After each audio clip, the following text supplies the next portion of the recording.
Okay, cool. So to set the scene and kind of bring you up to speed for where we kind of left your character in the moment, um, you all decided that you were going to move your way. Uh, uh, just pull up the actual recap that I wrote. Um, Haley all the way is at the hopping on bottom. soon, so that's good. Oh, okay, great. So we opened on the gang in the midst of resolving an altercation with Prince and Hera. Grog was holding on to the prince while you guys were like standing in the Wellsprings quintessence, which is what I realized to call the not water of it. It's a good word. Yes, quintessence, the purified essence that is magic itself. Standing in the quintessence, the rest of the party was on the shore. Camilla's body was already submerged.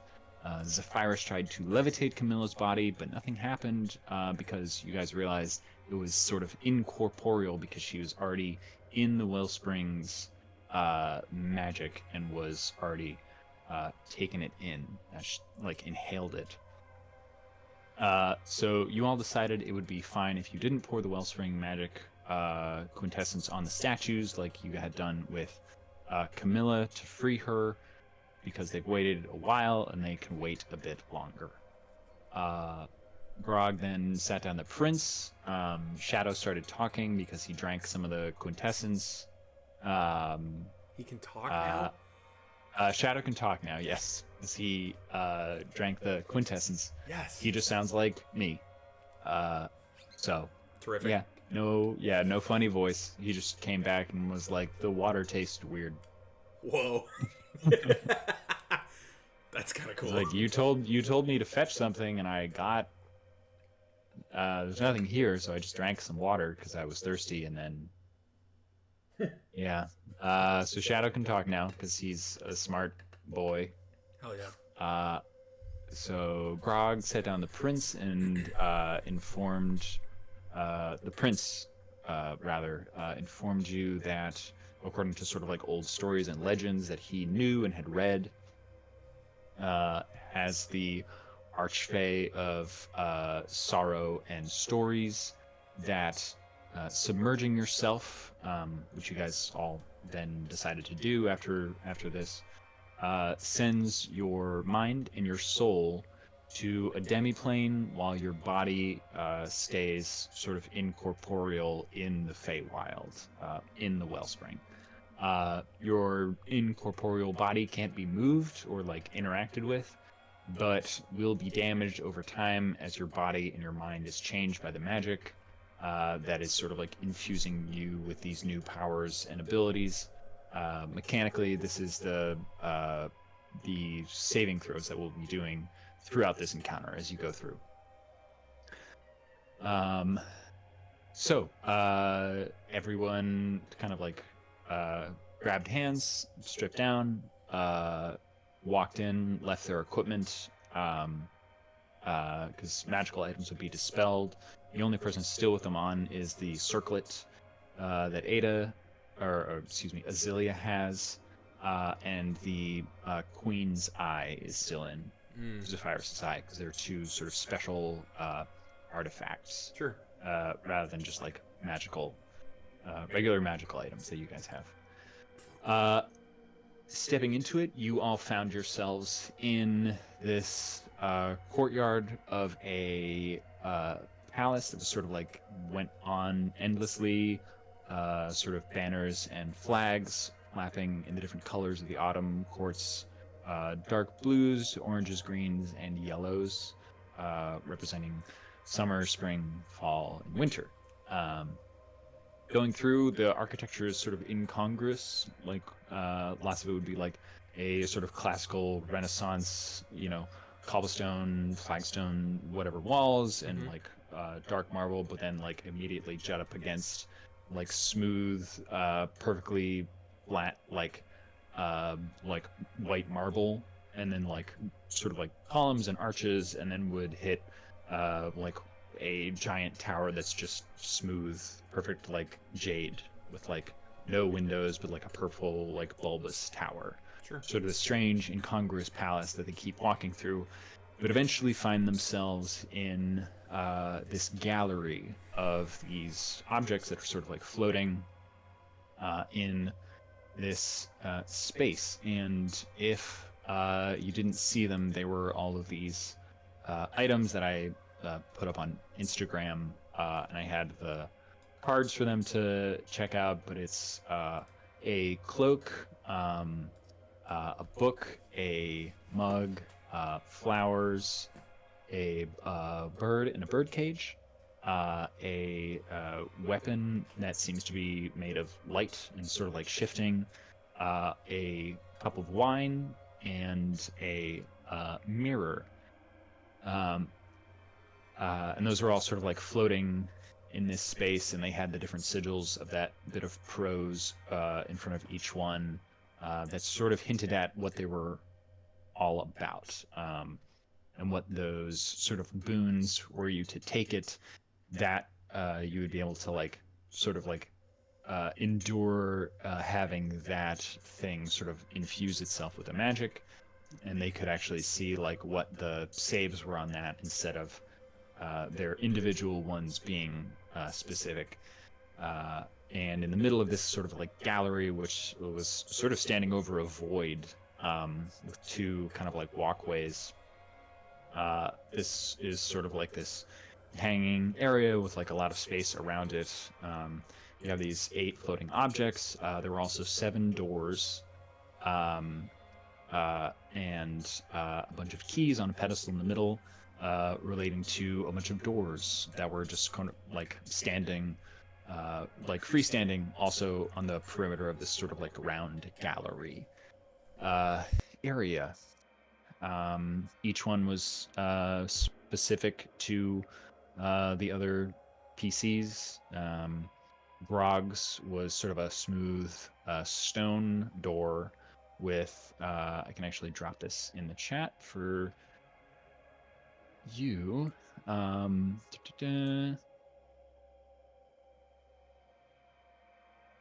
Which was the envelope, which, of course, when we decided we were going to do this in 2 days, it was like, ah, shit, I don't have time to like mail this to you so you can do this.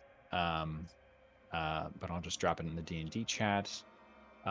Your door had the Sword of Atlas on it. All these inscriptions were like invisible to other people, but was sort of like visible there. A bunch of folks went their own way, and you could leave your door open or closed. But for simplicity's sake, we said that Grog went on his own and shut his door behind him and locked it. So no one else could go with him. So we kind of pick up there in this moment. Yeah, all that sort of preamble together. Okay. Grog, you are sort of you've made your way through the space. Your friends have gone their separate paths. You've decided to sort of take this route alone. Stepping through this kind of stone door, turning around and locking it behind you, you found yourself sort of at the base of this long series of steps that's sort of like winding on switchbacks up this mountain. Dark night sky, like clear, tons of stars, moon overhead illuminating this like sort of side of the mountain, and you can see at these different like hairpin turns of the switchbacks, there's a number of like sort of like, you can see the illuminations of like torches or braziers along each sort of like path going up to the peak. But the biggest thing that is sort of there is in the middle of this sort of like standing stone sort of like circle, is this like large, like sort of perfectly round stone, like just dark granite that's just sort of like slowly like kind of like rotating in space. And that's sort of like the biggest thing that you see there. But you see as you sort of like approach it, it boom, thuds to the ground. Okay.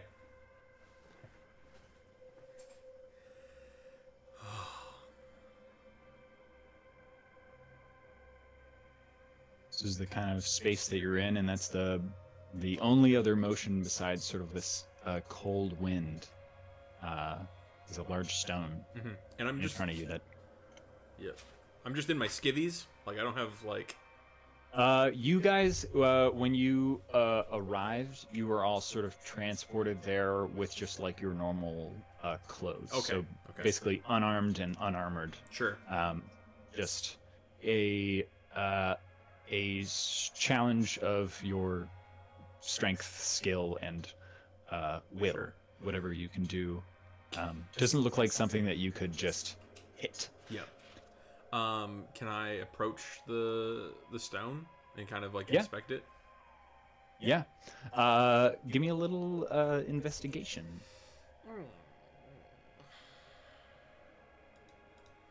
I see that it's a rock. That sucks. That's an 8. An 8.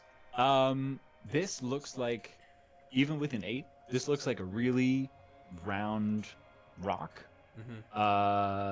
Definitely something that you know, it's not naturally made. Okay. On an 8. This is some kind of crafted stone. Sure. When it was floating, was it like above a pedestal of some kind, or was it just kind of like free? Sort of free floating. There's a series of sort of like standing stones around it. Sort of looks like it was floating above. Like if there was an altar in that space, it would have been below it, but instead there was like just the stone that was there.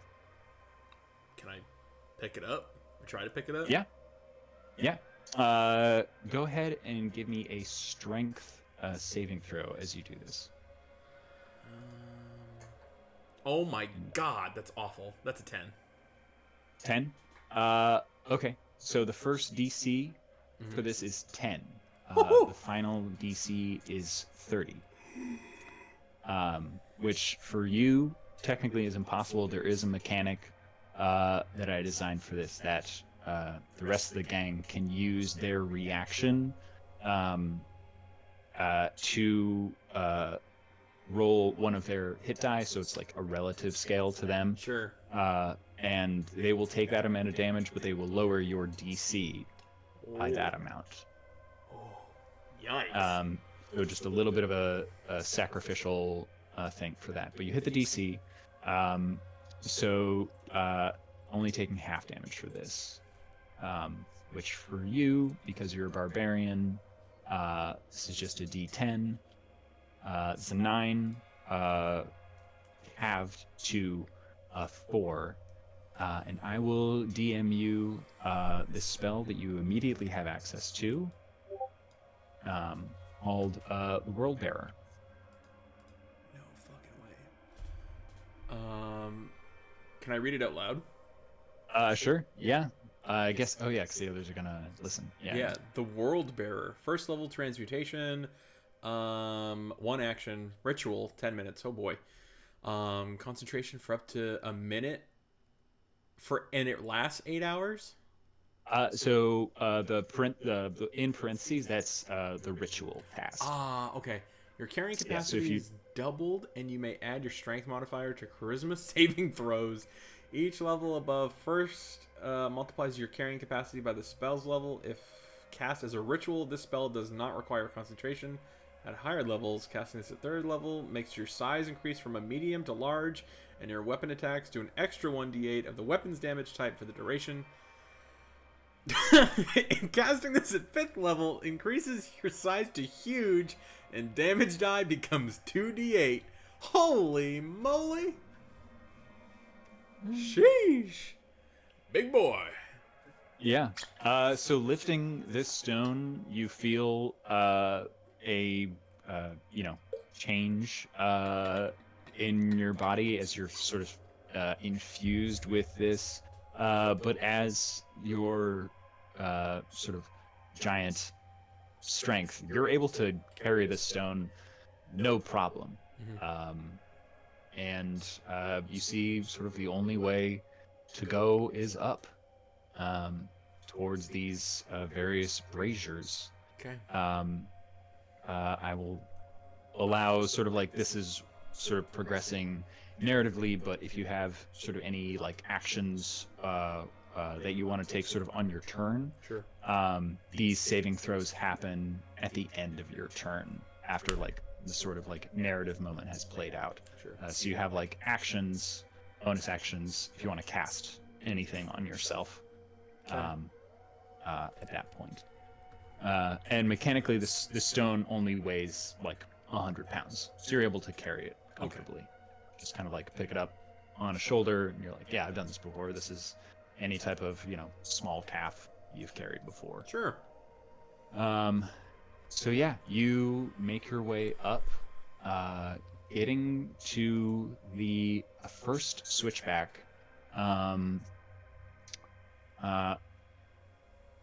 You see this first brazier is actually next to what you recognize as sort of like a butchering station.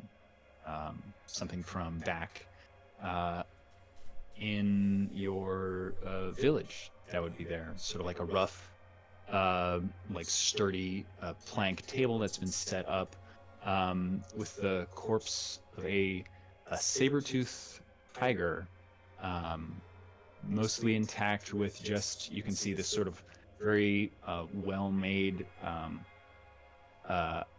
flint knife, one that's sort of like a traditional hunting knife, but sort of like larger than normal. Definitely one that would be used for like taking down like bigger game, like a saber tooth. Sure.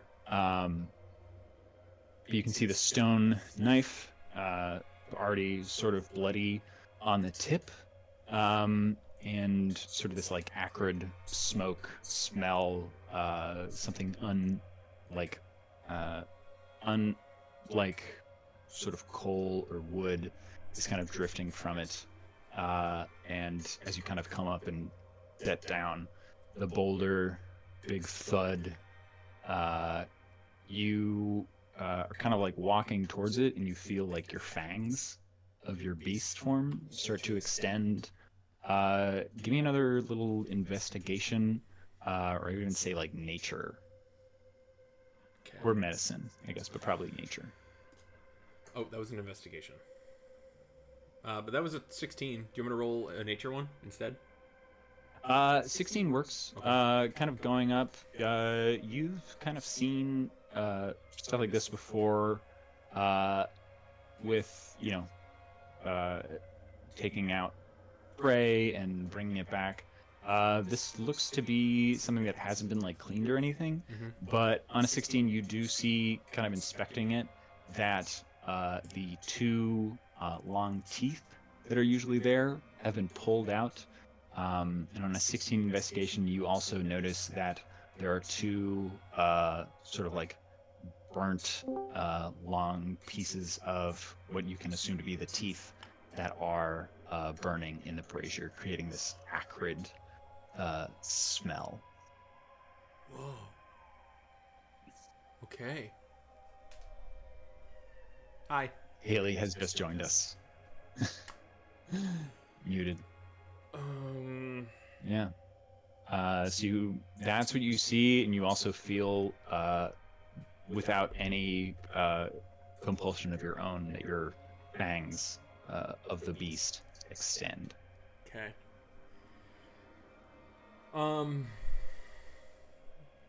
Can I walk up to this corpse of the saber-tooth? Yeah, it's pretty much right in front of you at this point. Okay. I'd just kind of like to run my hand over like the head of the beast, and then kind of just along like its back, and just kind of like solemnly look at it, because like I know it was probably just killed for its teeth, because it hasn't been processed. That's just what I'm gathering is like it hasn't been processed yet. Is there like a tent around, or is it just like this table? It seems like this switchback, it's almost like this was just like dropped here. Like it's out of like something out of space and out of time. Lemonade stand style.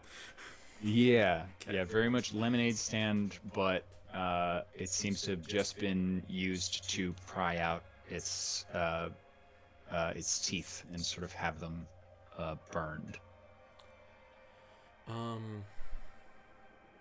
Can I see the teeth like in the fire? Yeah, they look much like the knife. It's like it's been freshly done. Can I quickly try and grab them and take them out? Yeah. Give me a little sleight of hand. Ooh. Oh my god. That's a 13. 13. You're able to grab them. And I'll say on a 13, you're able to grab them, but one of them is sort of like crushed in your hand. But as you pick them up, you can feel the heat of those starts to also not just like sort of like scald your hand holding them, but your own teeth start to feel incredibly hot and start to like scald your gums and lower lip. Bury my face in the snow. Shit. I almost want to put him back. I'm gonna put him with the tiger and then press on. Okay.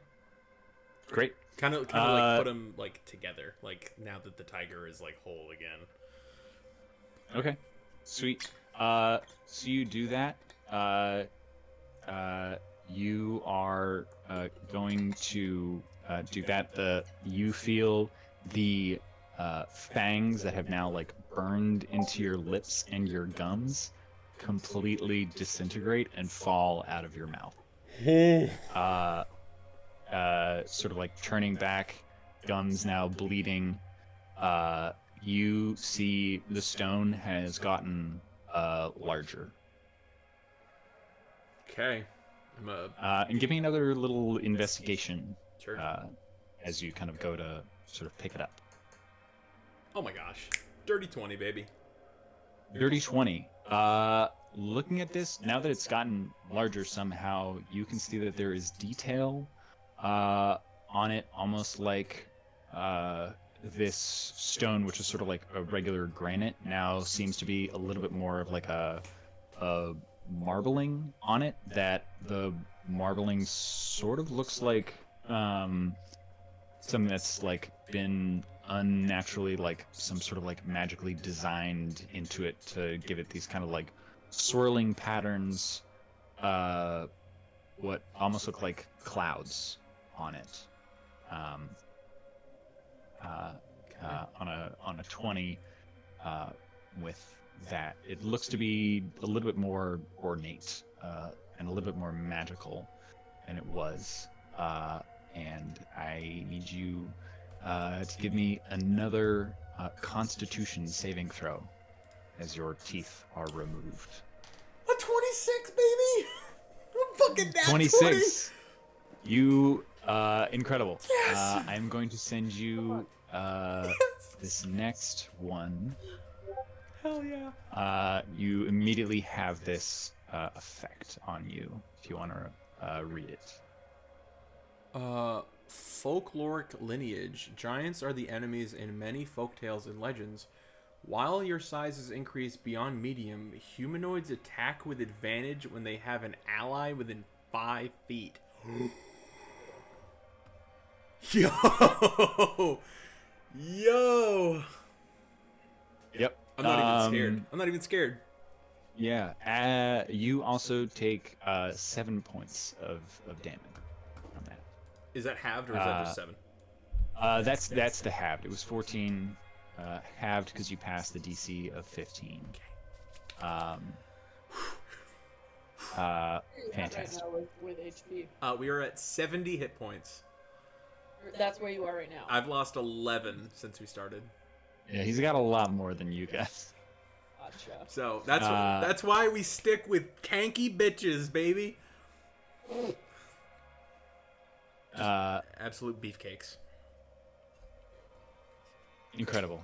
So as you go to pick up this stone that is much heavier now, as you go to lift it, you're kind of like brace yourself, get your core ready, and you kind of feel it get a little bit lighter as you lift it up, and sort of like on the other side of it, sort of holding it up with you, bracing on its like shoulder. You see this sort of like ghostly spirit of another Goliath that just kind of nods at you, um, and then just kind of like looks up the hill, like gives you a nod.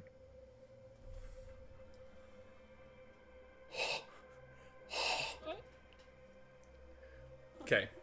In seeing that, Grog is going to kind of like refocus with the boulder on his shoulder, you know, and he's just gonna kind of whisper to himself, "We stand upon the shoulders of giants," and then he's gonna press forward.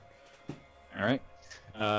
You in this spectral Goliath continue carrying this up and up this mountain. It seems to get like sort of narrower as it goes, but like not as wide as a path, but still doable.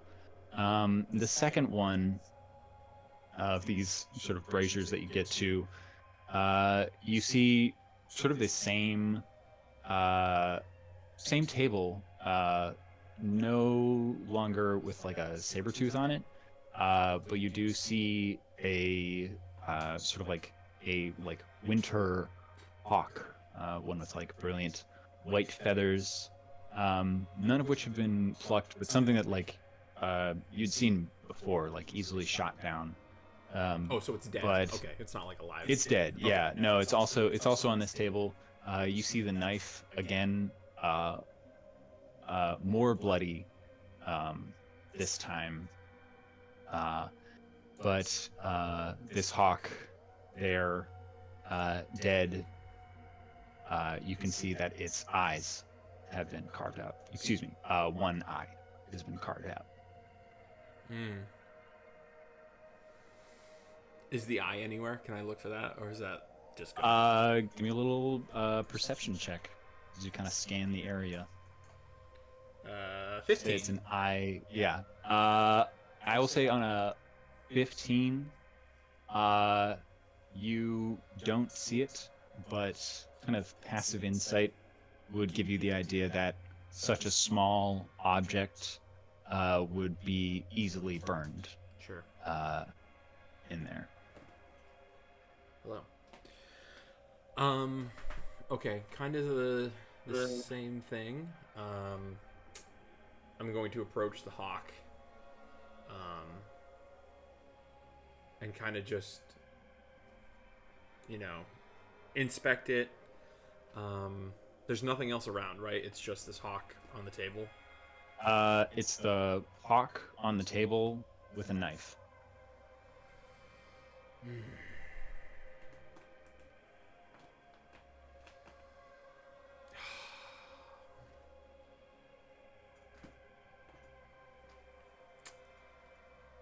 What do I do? I think he's going to, kind of like with the saber tooth, he's going to just kind of gently, because he's probably his hands are much larger than the hawk, kind of caress one of the wings of the hawk. He's going to pluck a feather first before he does something else. Okay. It's just a. Yep. And he's just going to, like, I don't know, put it on his pelt somewhere, because you don't see many hawks up there. Anyway, he's got a thing for birds. He's gonna take the knife.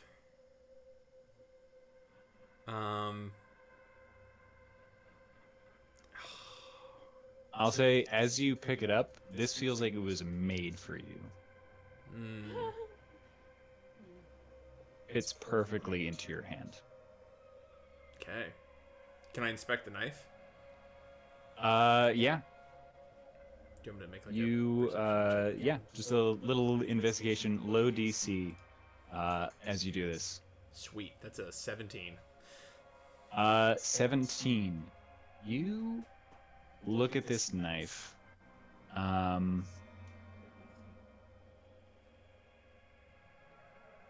You see that it's this like flint knife, very like lots of blood on it, more blood than there should be, and sort of like wiping it off. You see sort of like rubbing over it, an inscription. One blade of the knife says "Our curse." The other side of the knife says "Your curse."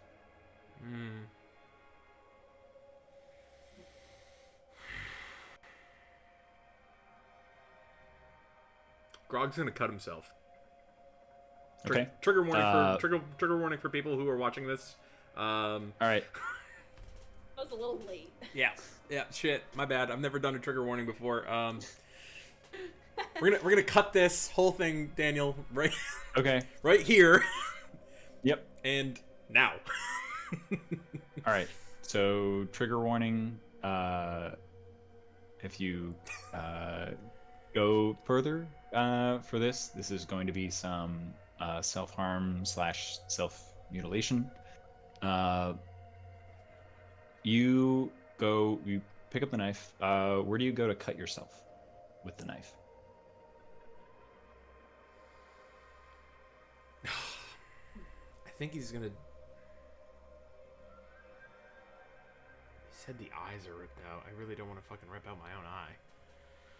But an eye for an eye, right? Almost seems. Yeah.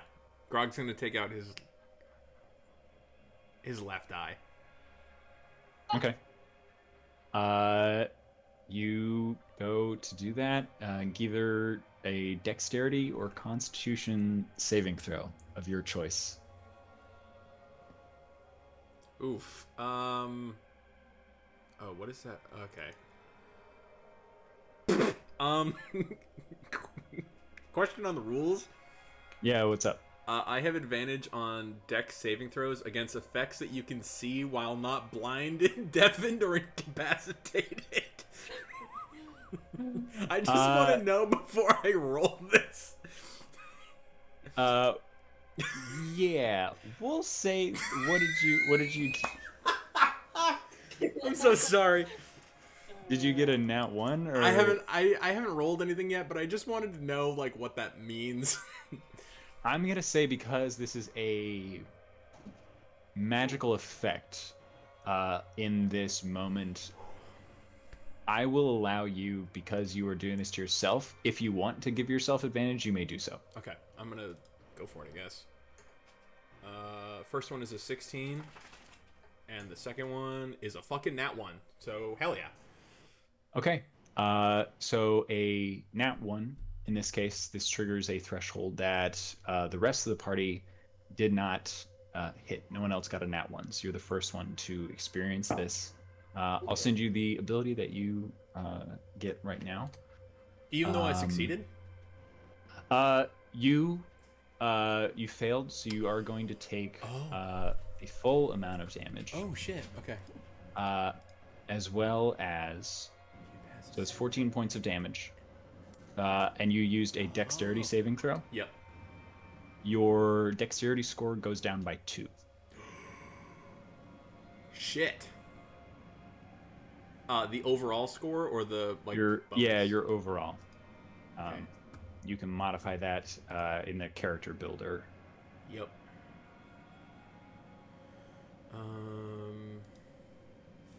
By 2. Okay. And for the folks at home, all of you avoided that because no one else got a nat 1. Yikes. And the thing that I got, Nemesis. If you pass a saving throw of any kind from an enemy, you must use your next action to attack the creature. Damn.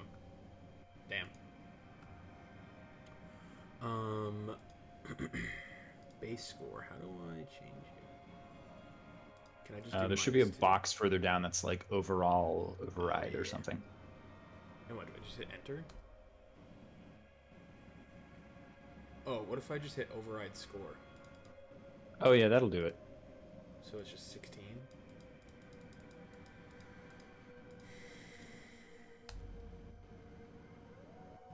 There's no button. Okay, I'll figure it out later. Not a problem.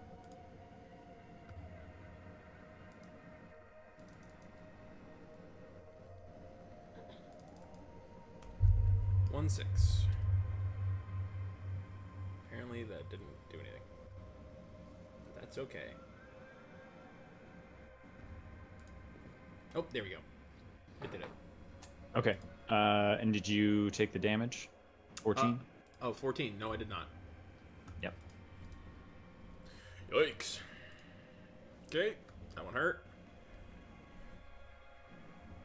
So the next DC to remind you is it's 25, but we'll sort of do a little bit of buckery and say if you want to use your own hit die, I'll say because you're doing it alone to kind of switch things up, you could do it to yourself and take half damage and lower the DC by that. And because your barbarian is your main class, you have 4 of those D10s, and then, or is it barbarian is D12 and paladin is D10? Yeah, I think so. Right. Let me go into the character builder real quick. Manage characters and levels. Class features. Hit points. Hit die is a D12 per barbarian level. Okay. Sick. Yeah, so you can use up to 4 of those, and then you have 4 of the D10s. Okay. Sort of you have a pool of those to use Mm-hmm. To help other people. But yeah, you do that to your own eye, take it out, toss it into the fire, immediately get that effect. You sort of have the that burning. You turn back to the stone. You see it's gotten larger. There's sort of like swirls of like blue and white and sort of like spots of green and sort of this big almost cat's eye marble that's now around you.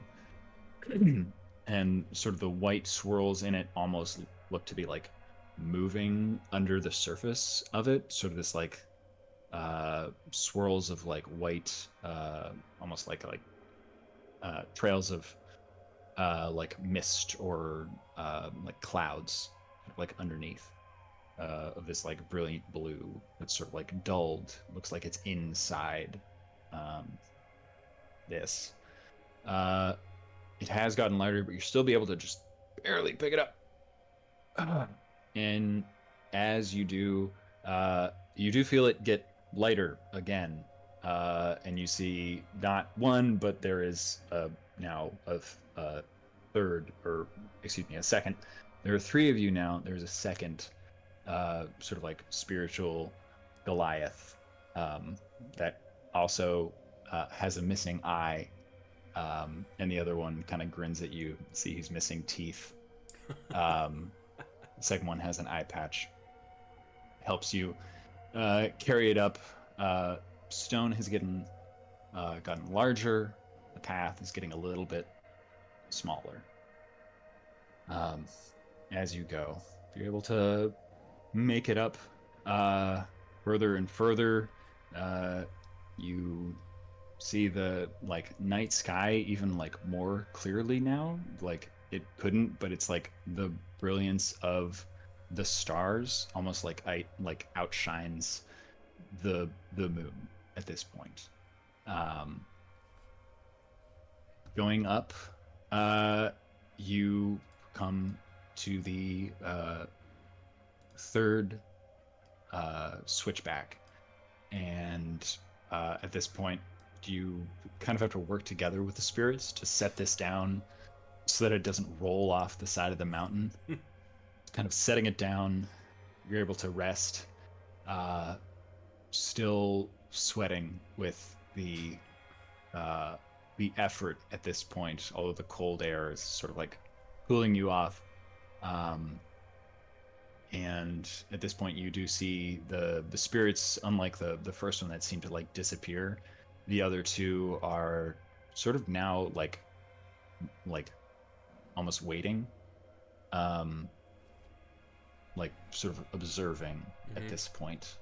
And again, you see a brazier, but this time not one table, but actually like 3 tables set together with the body of a wyvern, this sort of like demi-dragon, smaller, but its most prominent feature belongs to its tail, which has been cut off.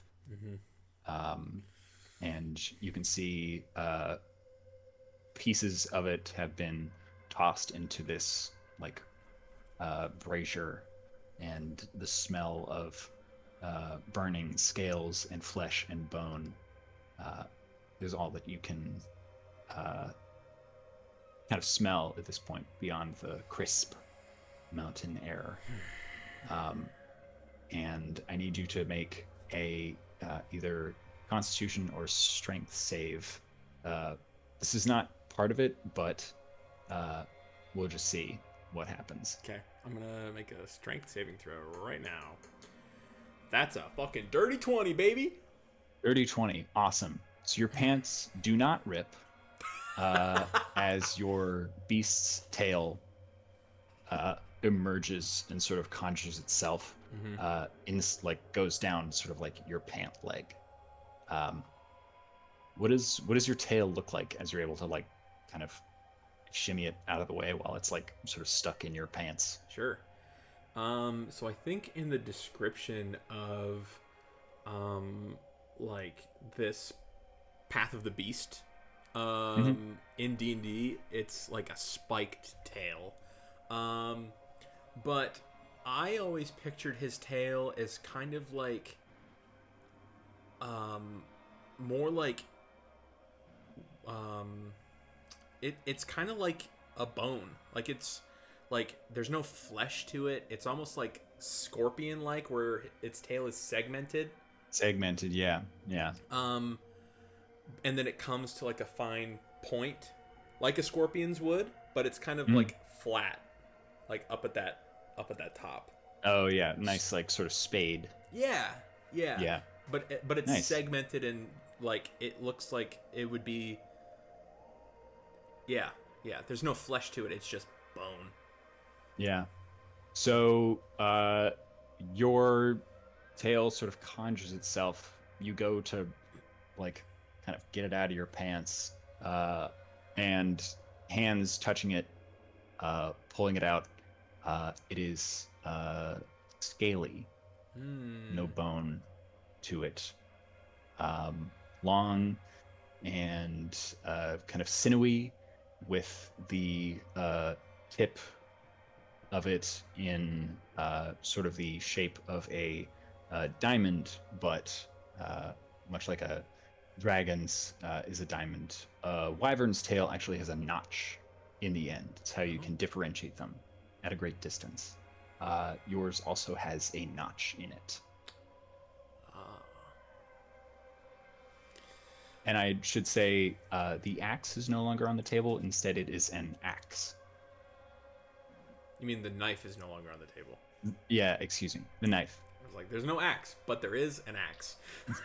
Okay. Fuck.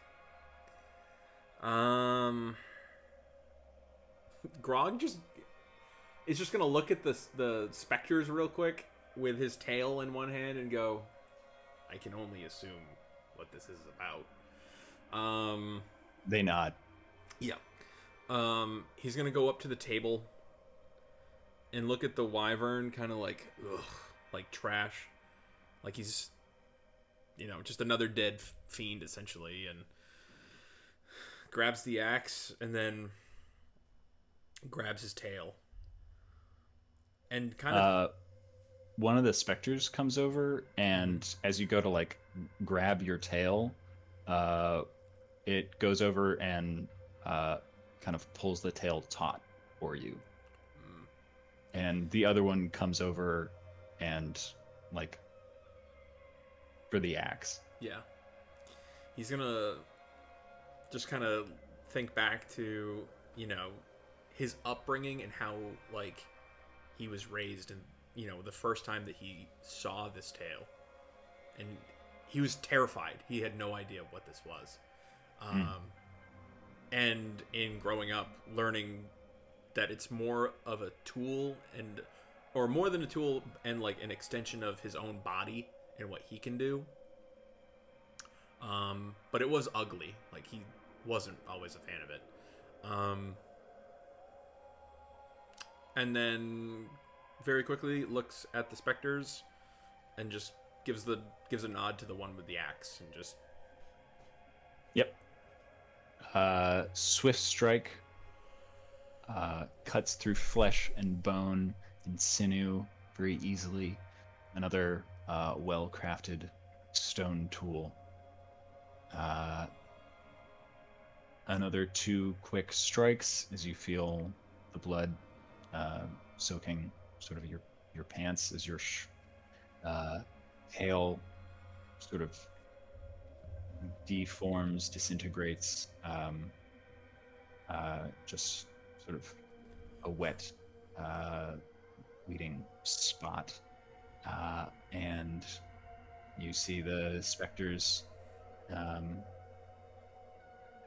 take the remnants of your tail over to the brazier, put them in, and I will drop the new ability that you have in our DMs.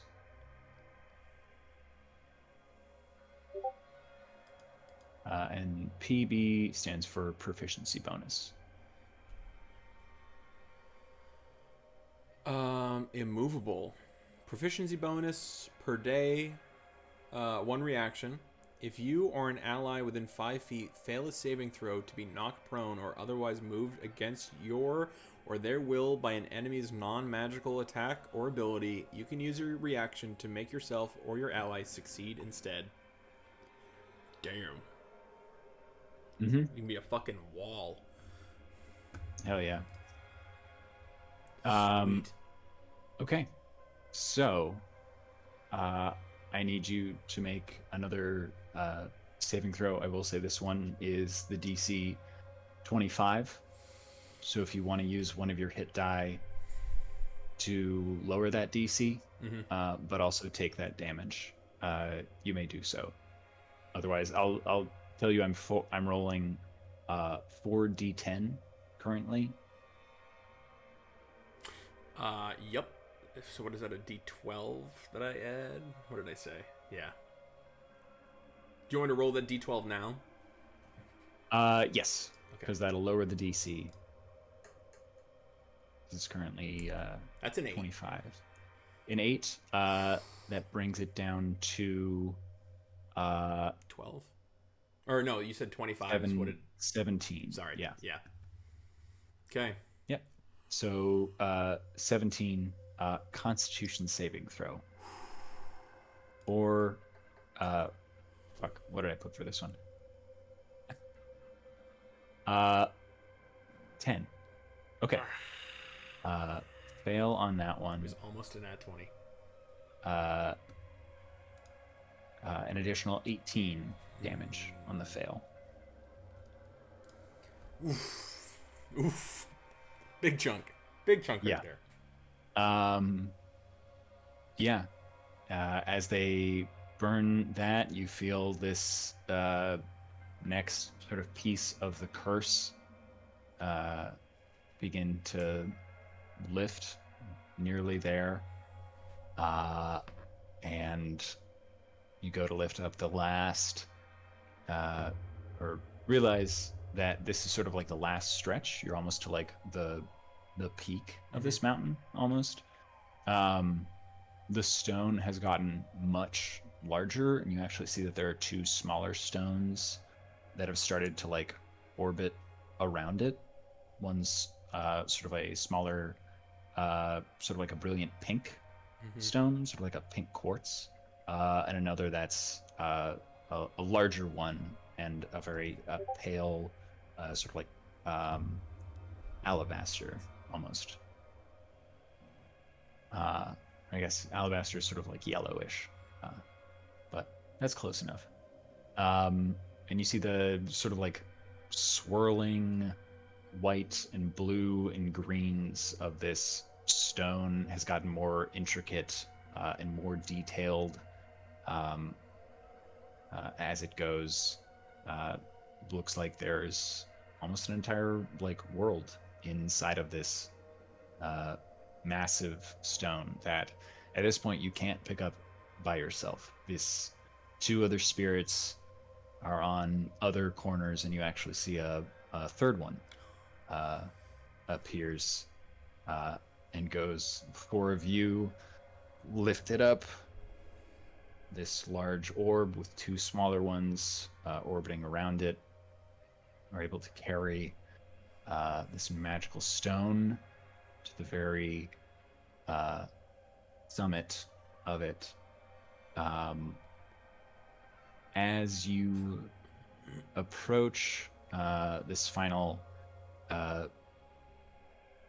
brazier, you see it's not like entirely a brazier. It's actually like one of those big what do you call it? Like a fire pit? Sure. Almost? Yep. Yeah. With a bunch of like incense and sort of like herbs and stuff that are around it. And what looks to be like ready for sort of a little like ritual of some kind. But it looks like they've already been sort of like used for the different parts. And sort of the last thing you see is that table, again, or I should say two tables put together. You see the corpse of a grizzly bear. Kind of this large, slumped over form. But you can see, I will actually ask Grog in this moment. When you've gotten into bar fights or a sudden scrap somewhere and all you have at your disposal is the claws of the beast. It's the quickest way to cut someone's throat, as, you know, some cut purse steps out of the shadows and tries to pull a knife on you. Which hand grows the claws first?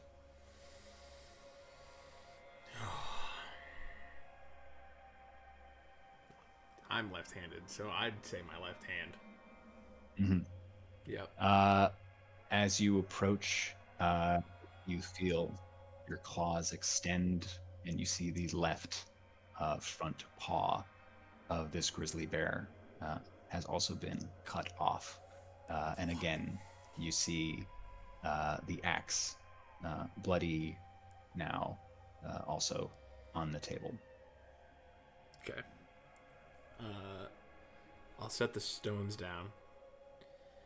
And I'm going to slowly approach the bear. I'm assuming he's huge.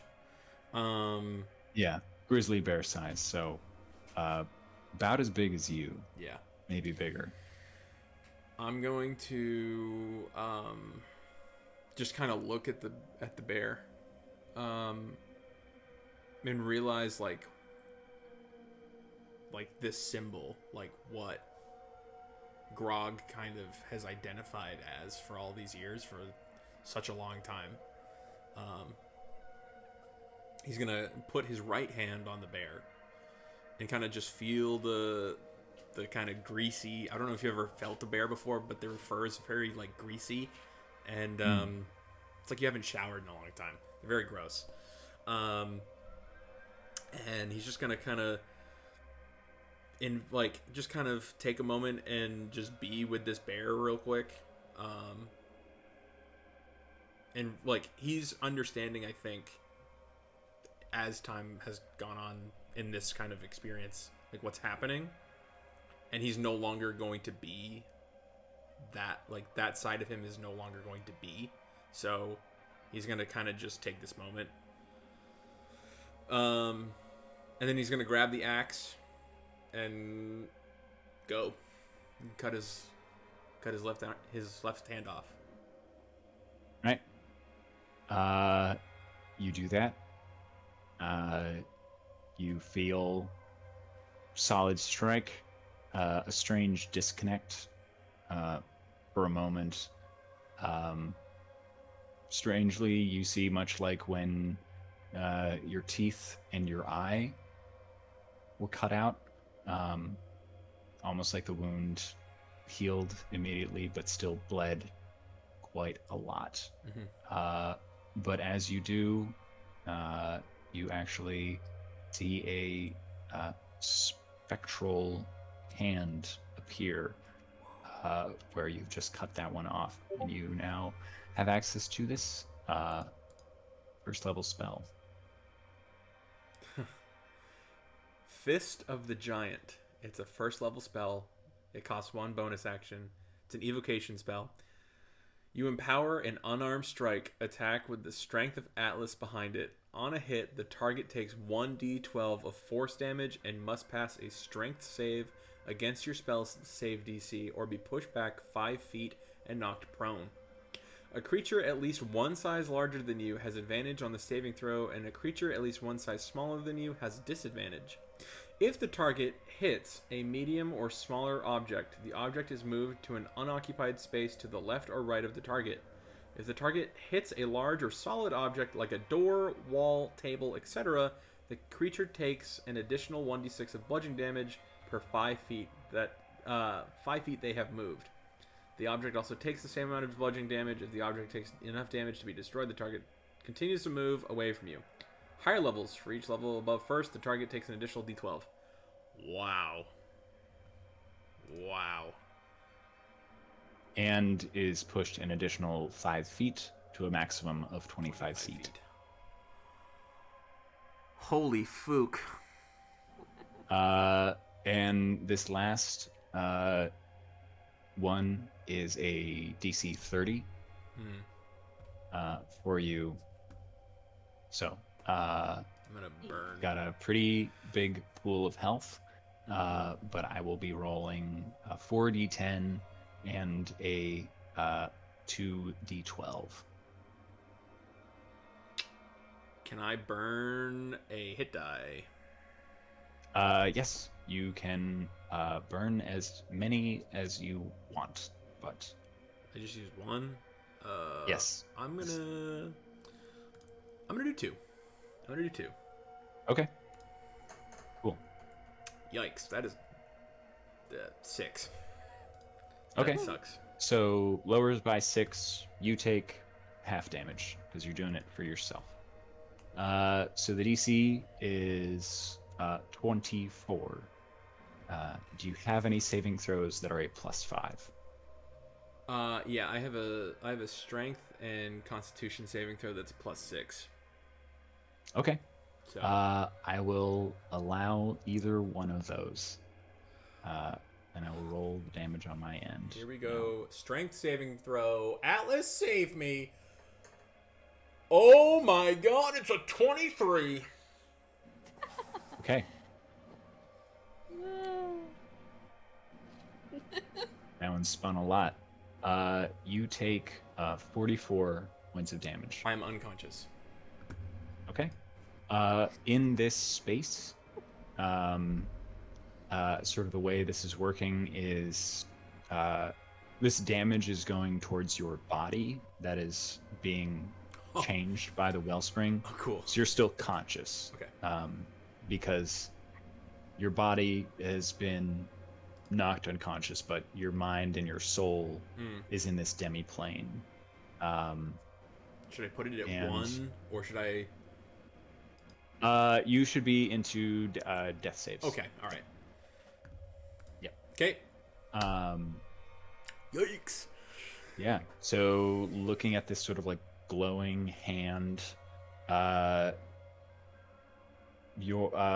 is Grog sort of thinking at this moment now that he has this like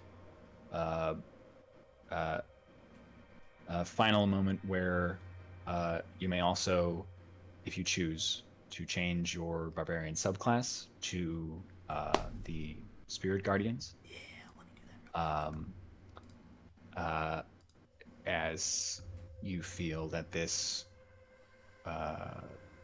gauntlet in the Wellspring has created the way for you to end this curse on your bloodline that you've had for so long.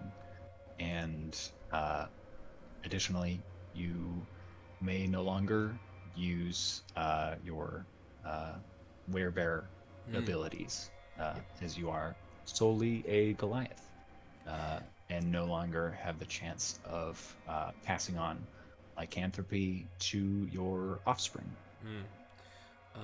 First of all, he feels like his character sheet got lighter. Hey. Yeah. I think, kind of feeling. I think once he cuts out his eye, he gets his tail removed, and he now has this new hand. Does the hand look different, by the way? I don't know if... Yeah, it's this sort of like spectral radiant, okay, because it's effectively a smite for you. Gotcha. Yeah. I think in this moment he would feel, honestly, probably kind of lighter. Like he would physically like I don't know. Like he feels kind of weaker, but at the same time, like he knows that this is gone. He's been trying to work. He's been very conflicted about this curse for a long time, because many of the other Goliaths in his village and things like that didn't view it that way, and thought it was kind of a gift. But he felt he's had these conflictions for a long time, and even in combat, when he would shift into this werebear form, he knew he couldn't spread it. He had almost a responsibility to not spread it. I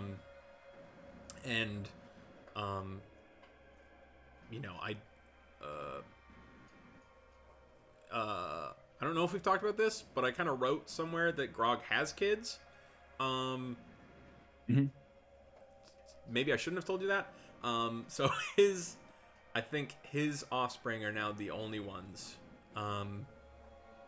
that have this. So I think he almost feels like kind of relieved. Yeah. So yeah, he's still kind of like, I can now kind of let go that side of me. Awesome. As you turn back, you see now these spirit guardians standing around this stone, sort of ready to lift it up one last time, and sort of the 5 of them that are there. The last one, I will let you describe, because it is the spirit of your wife. Holy shit.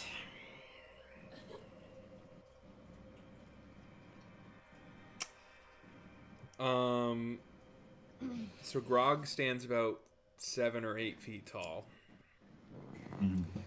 His wife is about 6 feet tall.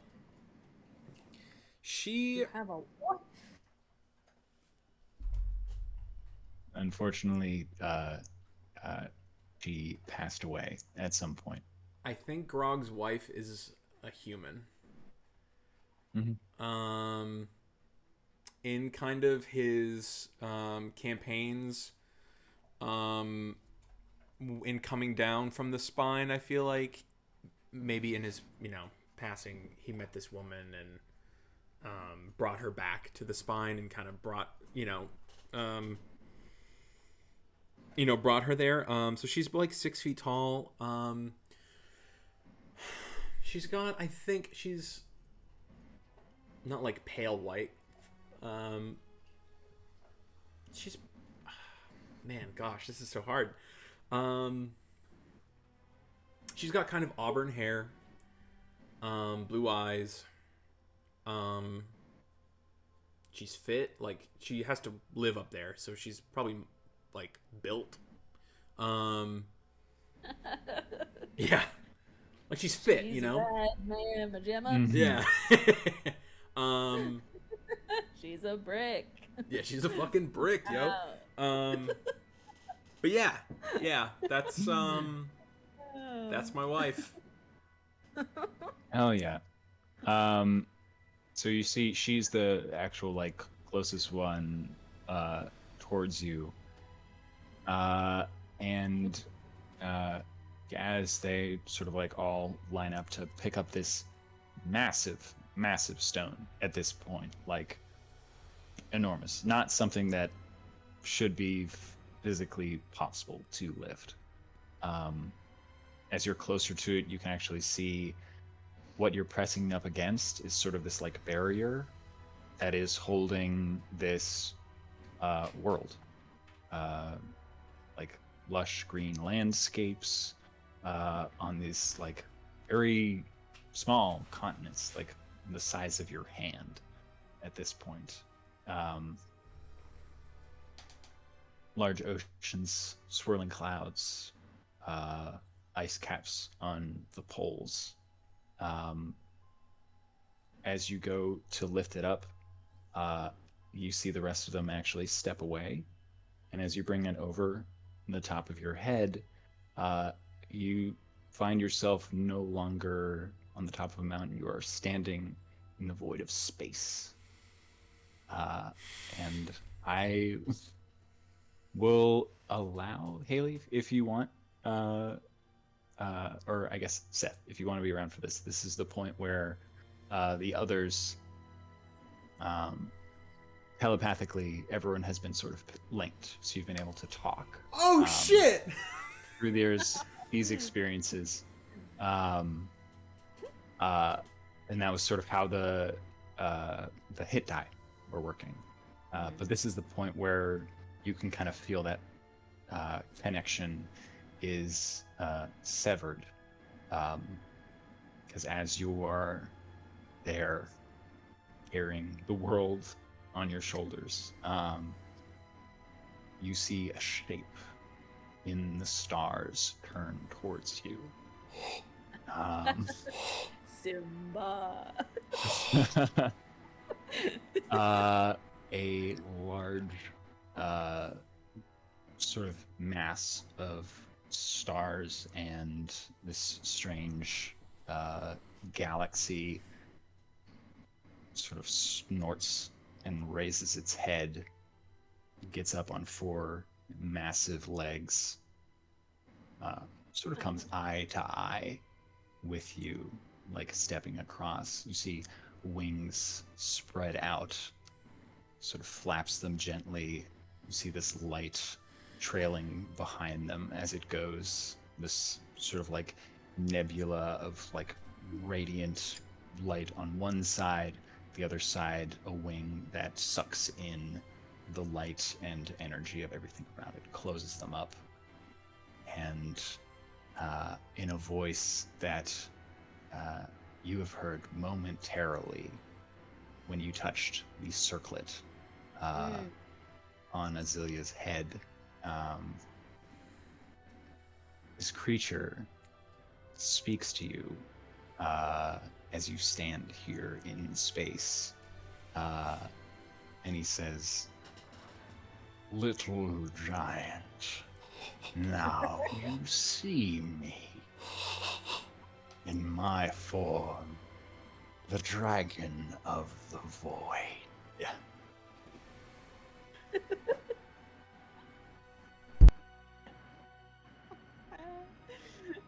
I muted myself. Oh my god! You are staring face to face with this void dragon. And he sort of is like standing up to his full height. And he continues. Congratulations on the progress of your poultry company.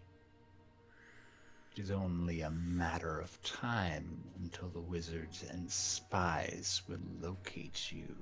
The Cluebridge 6 terrorists, murderers, and outlaws. My followers cannot scry on you because you are not on the mortal plane. As such, World Bearer, Sword of Atlas, I have a challenge for you. A fragment of myself was sent to the Feywild. It is my appetite, and it withered the Autumn Court, poisoning the hearts of the Eladrin, and fed the secrets of the forging of cold iron, which even now, and he sort of like sniffs, and you can see these sort of nostrils flare as he gets closer and sort of like sniffs around your neck. And he says, I can smell it on you. The seeds of war grow again in that court. Perhaps defeating that aspect of me will prove you are worthy to challenge me in my final form in the battle yet to come. Oh boy.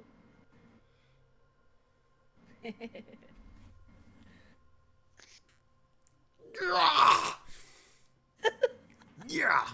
Okay. Grog still got the stone, right? You are literally and figuratively at this point carrying the world on your shoulders. What? But you certainly have an action. I'm gonna throw the fucking world at him, bro. Yeah. You answer.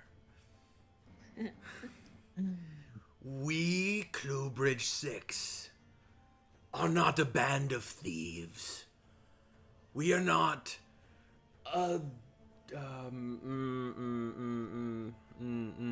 words. Outlaws. We are not outlaws, thank you. From the back. Looks up at the planet. Thank you. We are heroes. We will take you down. I accept your challenge. Very well. But I will tell you, your sad excuse for a band of heroes is racing against time. My followers have retrieved the obelisk from Axholm Keep, which you left so graciously, thinking that killing a necromancer, a lieutenant of my followers, would be stopped so easily by falling to the blade of a mortal. And now they even search and will soon find the wandering soul of that ancient elf and forge his soul into a body. I will bend his will to become one of my generals in the wars to come. So what say you, little giant? Can you destroy my appetite and stop yet another civil war in this autumn court of the Feywild? And save the soul of one of the ancient heroes while evading my followers in every corner of the world upon your return to the mortal plane? Grog's gonna look at him. Literally holding the world. We Goliaths have a saying. We stand on the shoulders of giants. We take every challenge head on. And we, the Cluebridge Six, will do it with our fucking eyes closed. And he's gonna throw the fucking planet at him. Incredible. Make an attack roll. With what? What's the a The D1? world has a +10 to hit. Using strength. World. The world. Do you want me to use like an unarmed strike? Like what is that? Just use your strength check and then +10. Oh fuck. Oh, okay. +10. That's a 19. A 19 doesn't hit a void dragon. Fuck. I do it again. I put the world back up. It. I do the whole challenge over again. You see in that moment as you throw this, the world effectively, it becomes much smaller suddenly. You feel yourself pulled through time and space as the laugh of this dragon of the void. That is, now you understand not just the answer, it has somehow been split into parts. You've met the answer, and now you know of the appetite. And as you reappear in the gallery, I am going to need to find, unless I can throw it up in our personal chat real quick, with this final moment of the Wellspring. You have a enchantment that's been on you for a very long time. And you have a sudden realization as... One sec while I try and go through and find this fucking thing. While you're doing that, this is fucking awesome! Thank you. I'm gonna find the physical thing because I know where it is, and I'll find the digital one. Okay. One sec. Okay. Also, this recording is 2 hours and 15 minutes long. Oh shit, you started that long ago? I mean, I started recording at like 7:30. Oh yeah. There's easily an hour of nothing.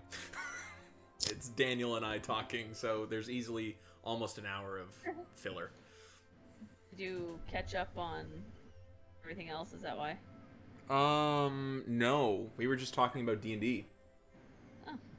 Talking about the interlude before this. So, Grog, as you land back in the gallery with the rest of your companions, because now sort of timelines have converged. You see the rest of your companions are there. This enchantment that's been on you for a very long time breaks. And you remember from your backstory flashback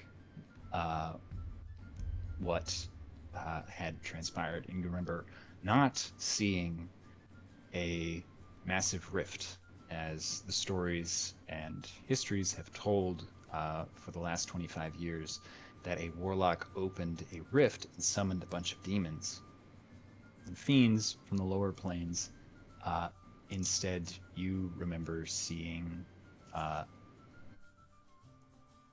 this creature, which I will send a digital version in the chat because I now have it up. You remember seeing that, and you remember hearing that creature being called the Avatar.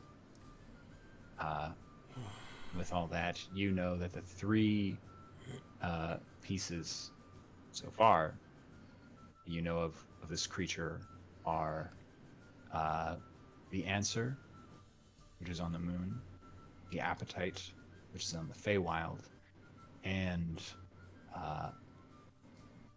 the Avatar, which is I'll just drop it in the general chat because I would have showed it to you and you would have shown this to the rest of the gang.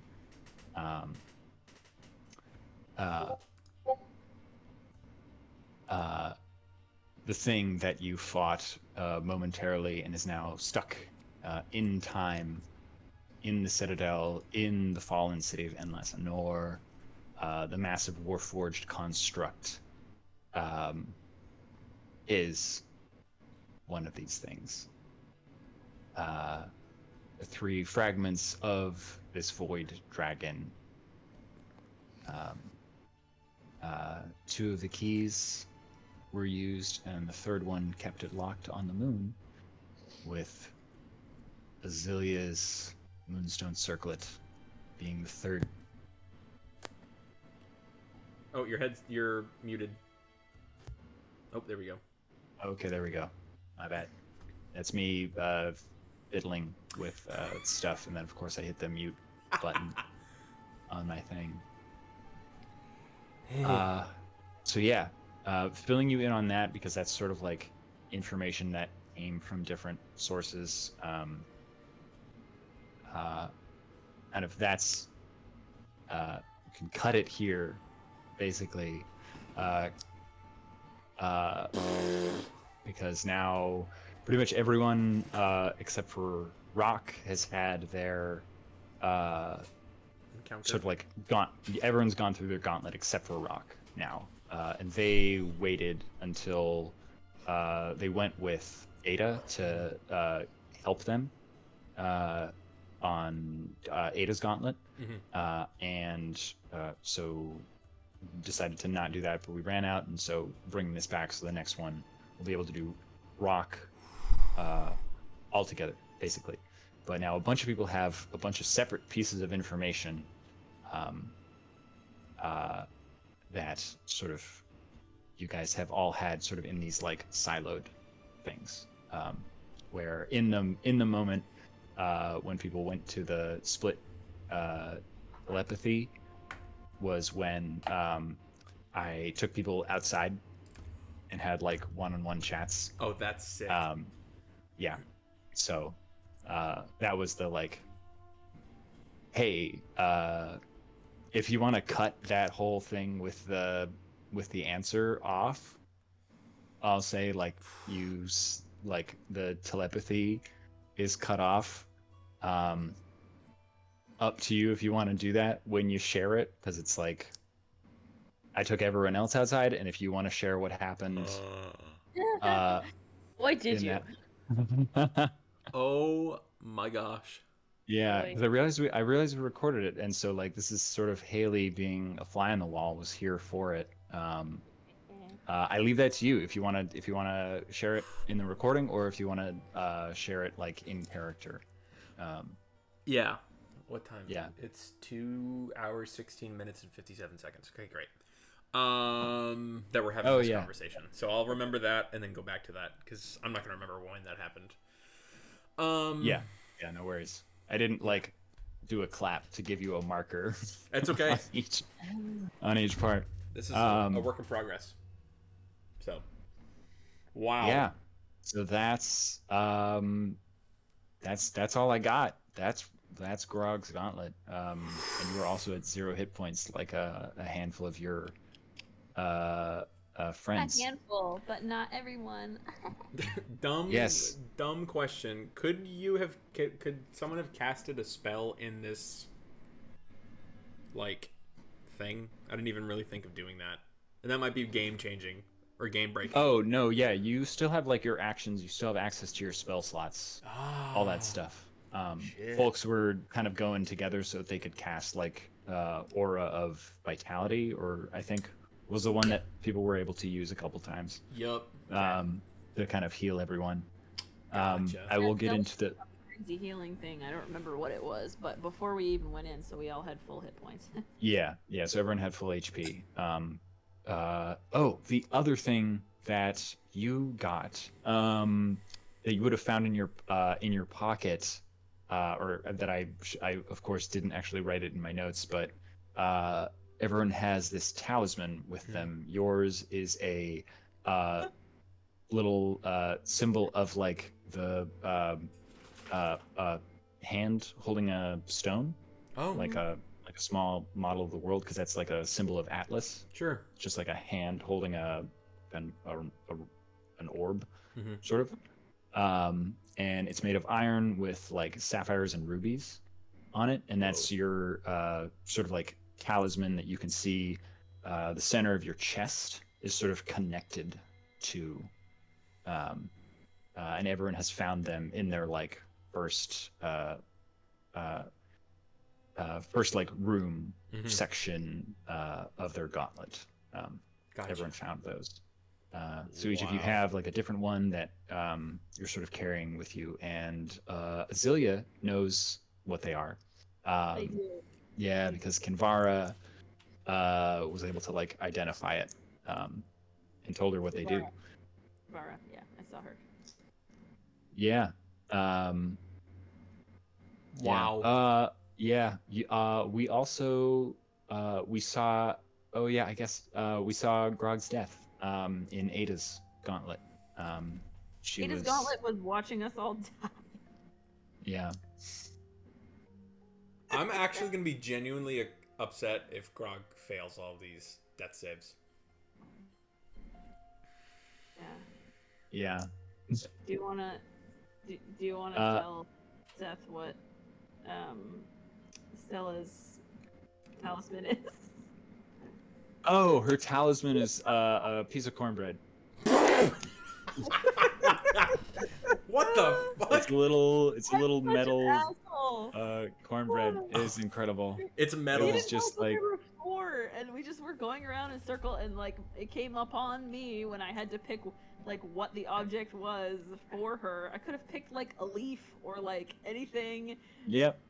No, it's a cornbread. So hers is like It's a what little- is it made of? Silver cornbread with Yeah. like Yeah, what's with like little stones on it?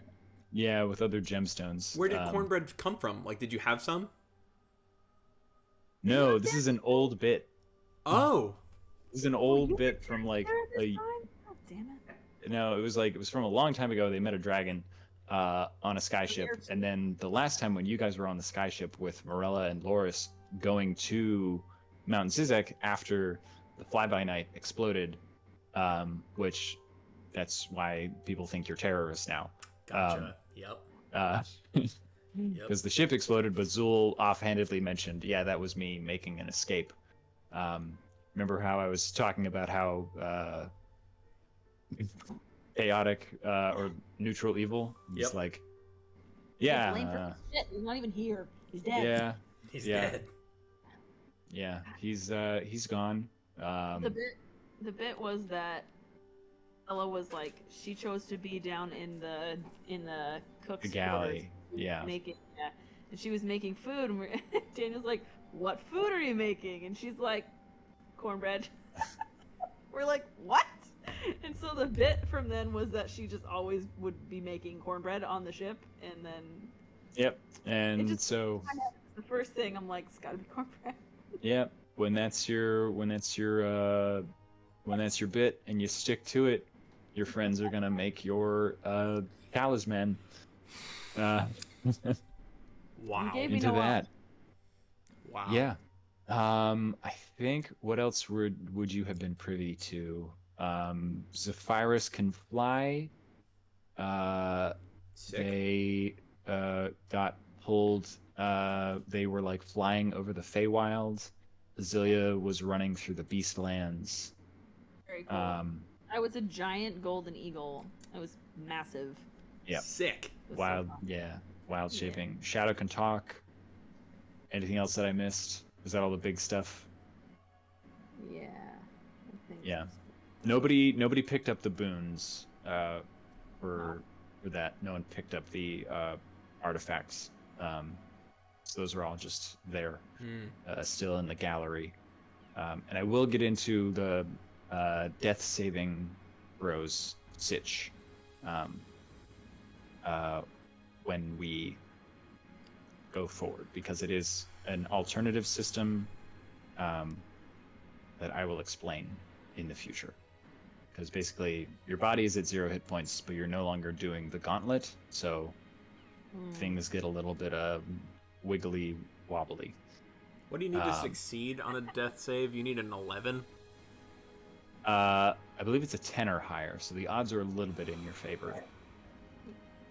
I want to just roll 1. Not like it won't count. I just want to roll a d20. And a nat 1 is 2 death saves. Holy fuck! I got a 2. Okay, so that's just 1 failure. A nat 1 is automatically 2 failures. And a nat 20 is you come back up with 1 hit point. Yeah. Yikes! I don't want to. Yikes! Yikes! Yikes! These don't count, right? So thank God. No. There's weird magical fuckery going on at this point. Cool, because I Because failed you've all 3 times. basically all the damage that was going in was like your body being like magically infused by the Wellspring. But now that you're not, you're in the sort of stasis moment that you were when you guys were like walking through the palace. You're sort of in limbo while you're not interacting Gotcha. with stuff. So there's sort of a variant that I will explain. So yeah, that's what I got. Thanks for hanging out, Yeah. Haley, to sit. I'm sure Seth is gonna talk your ear off, and you guys will have tons of theories to talk about at work.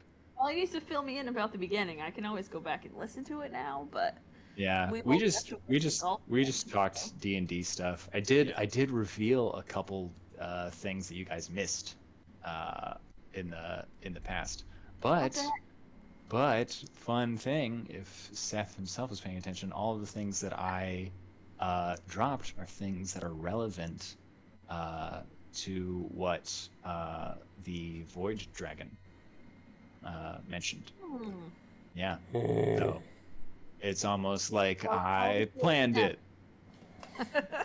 What? And this is, yeah. It's almost Wow. like I spend way too much time plotting. I'm truly the ones that honestly that I'm most excited for are were Grogs and Rocks. So I'm kind of stoked because Rocks is also going to be fun. I'm pumped. Yeah. I feel like But- I know almost nothing about Rock. Yeah, Rock. It's going to be interesting.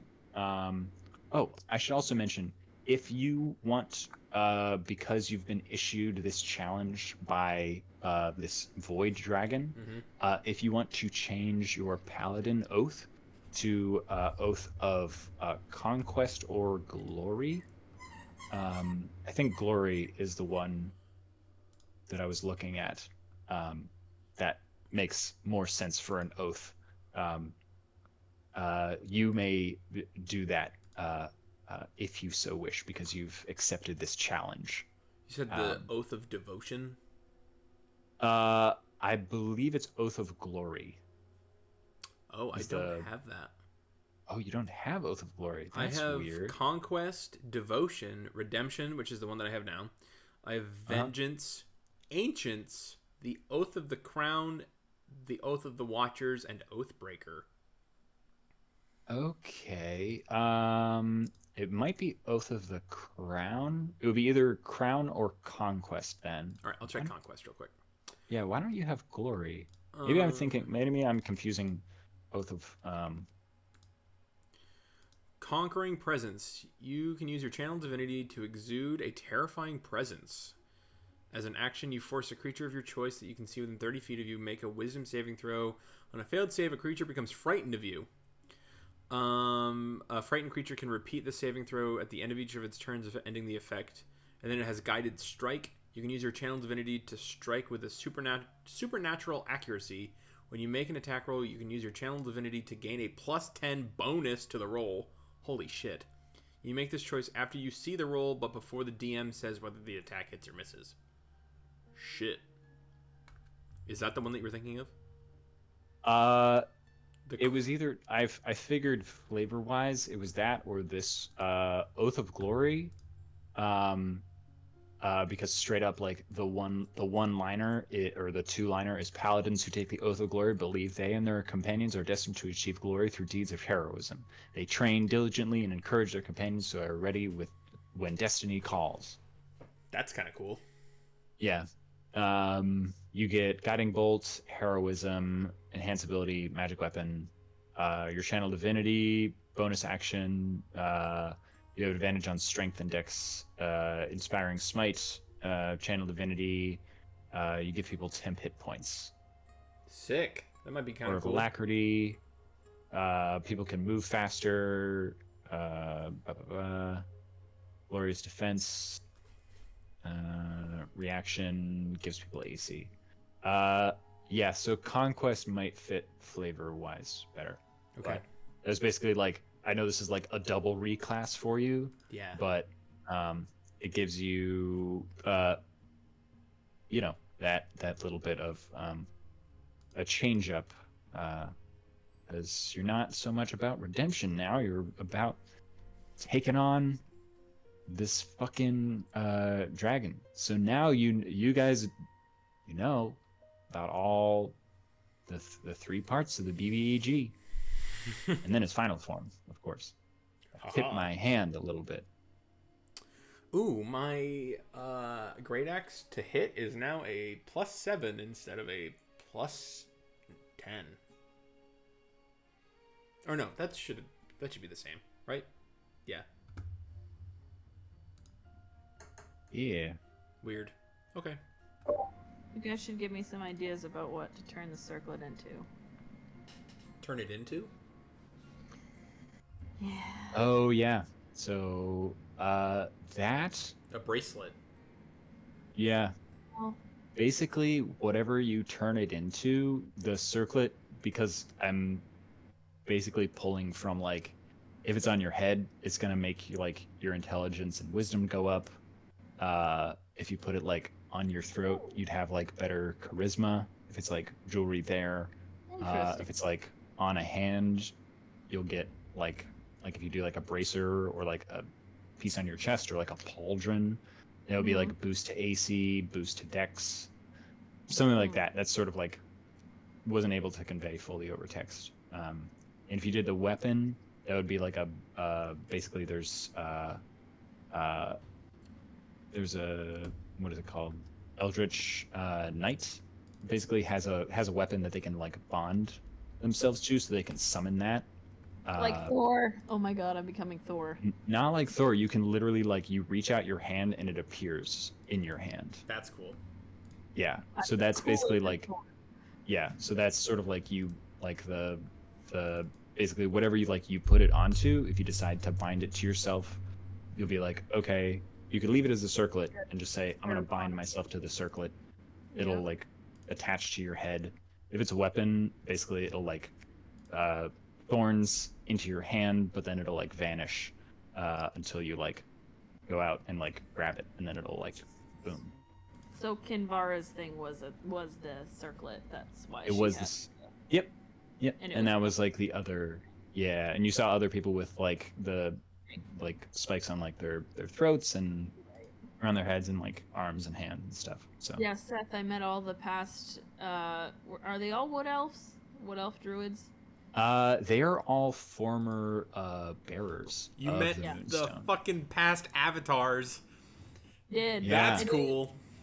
Yeah. Yeah, So and they yeah, all there had were. like various marks on their bodies from where the moonstone had been attuned to them That's individually. so cool. Yeah, Yeah. it's so cool. Yeah, it was a fun moment to. Now that's what I'm trying to decide. Yeah, you're like, oh my god, I have this huge legacy to. Ah, Am I gonna be basic and just use what what I I got don't before? want. I like the amulet thing though. I want to be smarter. That's cool, and like I've come this far with it. But at the same time, Yeah. I mean, I up mean, I up to feel you. responsible for I wasn't. So it's a different story for me because all those people before, they were given the circlet. It was like a rite of passage, like it was a handoff to the next person. But for me, I found it on her. She never got to give it to me, so it almost feels like I'm finishing her business. Yep. Like That's cool. no. Yeah. Yeah, because her whole thing that she like mentioned to you was basically the high elves have been looking for this, and so they Right. had to keep handing it off to like Right. keep it hidden. Protect That's it. and that's why there were so many of them. That it was like Right. to keep like passing this shit around, and making sure that it's like not just in one one tribe forever. Now I've been seen. Yeah. I'm more of a target than ever. Yeah, well, I mean, fucking three of you guys are literally wanted. And Seth just got some big information that this dragon has followers that are looking for you guys. Wow. And they took the obelisk, and they're looking for Landor's soul, So trying to capture him. I'm Oh, sure. can I tell him about that? Huh? Oh yeah. Well, okay, so I found out that what was it? The guy that the first one, the first The dude. first guy. Landor, the Landor, first elf. Yeah. So he is the green spirit that haunts my woods, Steph. And he's like 1,000 years old. Thousands of years Yeah, old. thousands of years. Thousands. He's an old boy. And so that's why we can't understand him because he's so fucking old. He's just like this banished guy from the Beastlands, and that's why he's like So just really pissed. yeah, the reason why we can't understand him is he probably speaks a language that's dead. Yeah. Yep. Wow. Wow. So that's him because he's been banished. So I have to go back and banish him again. Yeah. Well, for clarification, because I know like this was a Yeah. lot and stuff that happened a while ago. Yeah. You guys found notes in the Axholm Keep that that Azilia was able to understand that they had summoned an elven warrior spirit that they couldn't contain. Right. And so that's part of why you were able to like you did like an intelligence or insight or whatever, and you're like, that's why he appears every couple of years, because he appears here, Right. and then he has to he travels, he walks down the length of the continent if he survives, and then gets killed by your people, and he's like basically this insane revenant that's just like, I'm gonna go to my homeland. Mm-hmm. Because yeah. I'm Because gonna when go you're to the woods that were named after me. yeah, when it's like when you're thousands of years old and your soul gets ripped out of paradise. You pissed about it. Yeah, you're pissed. He doesn't know what else to do. You're in the soul cairn. Yeah, So yeah. I have to go and banish him to the Beastlands, correct? Yeah. Basically, the banishment spell will Yeah. send his spirit back to his original plane. Wow, we have some shit to do. That was Yeah. the original problem I started with a year and a half ago. Right. Yeah, and like slowly drips and This drabs. was why I became a traveler, a traveling druid. Yeah, My To go fucking ask- wife's dead. yeah. R.I.P. Rip. dog. I'm sorry. I just had to put that in there. Simply had to. Oh, that's so good. I got chills, bro. I got chills. Yeah. So the appetite that he mentioned is in the Feywild, which is the dimension that we're in right now. Correct. Okay, so And it's the appetite, the answer, and the avatar, all like capital A. yeah. Yeah. So the appetite is somewhere in the Feywild, somewhere in the Autumn Court. But you do have one of your companions was able to see sort of magical maps of the Feywilds in their guild hall. Am I Yeah. still able to- Zephyrus basically saw like a bunch of giant maps in her like first room. Yeah. Which was like the cartographer's guild hall in Kiro, but it was big and empty. But it had like 4 giant maps of a land that she did not recognize, which I had to like, or I have to like tell her via text, be like, I was trying to telegraph this. If it didn't make sense, you were Yep. seeing maps of the Feywild that you made. Fair enough. Yeah, because I'm toying with some like future, past stuff, mostly future so far, but perhaps you'll see more of the past to come. Yeah. That's why rocks is gonna be fucking weird. Yeah. Those wild magic fuck shit up. Class features. Okay, gang. That was a blast. Yeah, it was. Oh, Little hero forge right now. yeah. I just purchased my flat guy. You did? Your Yeah, flat I finally. Your flat Stanley. Do you know what that Yes, my flat Stanley. I'm very excited. He's gonna be here in like 4 to 6 weeks, so that blows. But Oh my gosh. also, the song that is playing right now is what I used when I was writing Azilia's Gauntlet. What? Trying to think, Oh, where's yep. this from? Yeah. Once this is done, I'll send you guys the playlist that I have for this, because this is all the stuff that I plucked for like writing this. This is almost very Witcher. It's very Witcher. It is, yeah. Is the band's whole album is like fucking rad. It's yeah, I'm pretty sure it's Geilheim. Yeah. Okay. That sounds insanely witchery. Yeah, it does. Yeah. Drop. God, where's the fucking? The lead Chat singer's name is is- Geralt. Or Geralt. Geralt. Dropkick Witcher. Open Spotify. Yeah. Visions by Geilheim Galheim is Desk. the one that I, yeah, wrote Damn. a lot of Azilia's stuff where I was like, yeah, this sounds like fucking transforming into animals and running across the beastlands. So can you do anything like fun like that? Like, can you turn into giant eagles and shit now? Like, that's kind of cool. No. Ah, Yeah, I think the CR It's flying really high thing is. level. Yeah, Look at Yeah, that there's- stupidness. Like I never get to even use it. It's so stupid. yeah. Druids. Well, there. Yeah. I mean, there's a bunch of animals that are pretty fucking rad. No, I just to- want to fly. Yeah, flying. I mean, you could straight up. I mean, Grog has the cloak of flying. Yeah, do you just want that? Yeah, Yeah. I do. To be able to. I want to be a bird. I want to be a bird. Yeah. I'll Then just turn a into bunch of you little have. mouse Yeah. and use just little to- cloak. Yeah. Just be like, I'm gonna fly up really high, and then I'm gonna turn into a mouse, and then I'm gonna be on top of the house. Yeah. That's the thing that I always think about. It was mostly when I was designing these boons. I was like, all right, how are they gonna fuck shit up if I give them bullshit? And then I was like, I gotta make Grog be able to punch people through walls. That's pretty cool. And to be honest, that's awesome. So I thank you for that. With the thing that I've wanted to do with the wings for so long is when we were on the chessboard, I wanted to pick a guy Oh. up and fly off the edge and then just drop him. Yeah.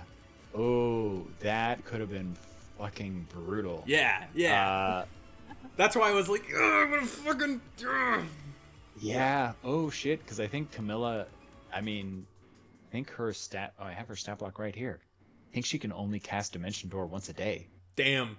She can only do Dimension Door I once. could have fucking thrown his girlfriend off the map. Yeah, because she Dimension Doored across the map. 'Cause she was like, "I'm gonna get the fuck out of here." She throw. Yeah, if you'd thrown her off. Okay, Haley, I need to keep this a little bit longer. What? The cape.